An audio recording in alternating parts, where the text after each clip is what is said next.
mayroon parade ng Santa Cruzan. So, baba muna tayo ng SM. Nandito ako sa SM ngayon. SM Tacloban, nandito ako. Tingnan nyo guys. So, nang malaman ko may parade sa Santa Cruzan, tara, baba muna tayo sa SM para makapanood ko tayo ng parade ng Santa Cruzan. Kaya let's go guys! Maganda kasi ang parade ng Santa Cruzan dito sa Tacloban. Kasi may barangay. Parang may contest yun. Tara, samahan niyo ako guys. Nandito ako sa sa lobby ng SM. Tara guys! So, nakatiming tayo. Parade pala ng Santa Cruzan. Anong tawag dito? Procession? Parade? Grand Santa Cruzan. Grand Santa Cruzan Parade? Grand Santa Cruzan. Ay, yung tawag pala nito is Grand Santa Cruzan. So, dito kasi sa Tacloban, siniselebrate talaga yung Grand Santa Cruzan pag month of May. Ang saya lang, nakatiming ako. Tingnan nyo, ang daming tao.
Kaganda kung paano mag-celebrate ang Grand Santa Cruzan Tacloban.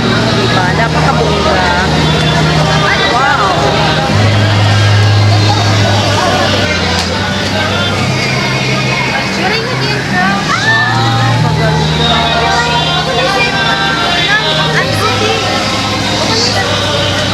Ay, hindi ko na yata matatapos yung Grand Santa Cruzan dahil pupunta pa ako ng grocery. Tingnan nyo, talagang maganda. Maganda po. Nandito po ako sa SM. Dito dumadaan yung Grand Santa Cruzan along SM, along the highway of the city. So, marami pong tao, pero hindi yata ako makakatapos na dahil mayroon pa po akong lakad. So, at least na na sama ko kayo sa Grand Santa Cruz ng Tacloban. Kung ano kaganda. And hindi na yata ako makakatapos ng Grand Santa Cruz dahil na, it's already 7:30 and I have to go home. So, at least nakita niyo yung paano mag-Grand Santa Cruzan dito sa Tacloban. Di ba napakabongga? Napakabongga. At talaga naman, maganda yung panahon. Binigyan sila ng magandang panahon. Thank you, Lord. Thank you for the blessing. Thank you for the good weather today na hindi umulan, hindi masyadong mainit. So, talagang maraming tao. Nandito ako sa front ng SM. Mismo sa kanilang pintuan patungo sa loob ng SM. Pupunta tayo doon para makita nyo talaga yung sentro ng syudad kung paano dumadaan yung Grand Santa Cruzan. So, ang kita nyo, para na akong nagre-report nito. At least, share ko sa inyo. Guys, ang hawa pala ng Grand Santa Cruzan ng Tacloban. Kailangan ko nang pumunta sa loob ng SM dahil magro-grocery po ang tita nyo. So, okay na yun. At least na-share ko kung paano mag-celebrate yung Grand Santa Cruzan Tacloban. Di ba napakabongga? Yan. Kaya, timing lang po na pagpunta ko dito ay ngayon pa lang yung yung Grand Santa Cruzan Tacloban. Yung nangyayari niyan by barangay and then contest. Tapos may money prize yata. Yung pagkaalam ko last year. So siguro ganun pa din ngayon. So ang kita nyo, napakaswerte ko at ngayon ako ng grocery dahil naano ko na naman na-witness ko na naman yung Grand Santa Cruzan Tacloban. So God bless everyone. Bye-bye. Thank you at na-share ko sa inyo kung paano mag-Grand Santa Cruzan ng Tacloban City. Dito po sila dumaan talaga sa sentro ng syudad along the highway Salazar Street yata ito. Dito talaga yung sentro ng syudad ng Tacloban City. Nakita nyo naman kung paano mag-celebrate ng Grand Santa Cruzan ng Tacloban. Napakabongga, di ba? O tapos, mahaba pa yan. Hindi ko na yan tatapusin. At least na-share ko sa inyo yung konting celebration ng Grand Santa Cruzan Tacloban. Bye guys! God bless everyone. Thank you for watching. Thank you for supporting my YouTube channel. God bless! A few moments later. Guys, dito na ako sa loob ng SM. Kasi hindi ako pwede magtagal. Kasi kukunin ako ni Leon ko. Kaya ito, hindi ko na tinapos yung Grand Santa Cruzan ng Tacloban. Napakabongga. Yan po. Nakita niyo kung paano mag-celebrate yung Tacloban City sa aming Grand Santa Cruzan. Kaya, blessed tayo po na naka-witness po tayo ng Grand Santa Cruzan Tacloban. Nandito na po tayo sa taas ng SM patungo sa kanilang grocery.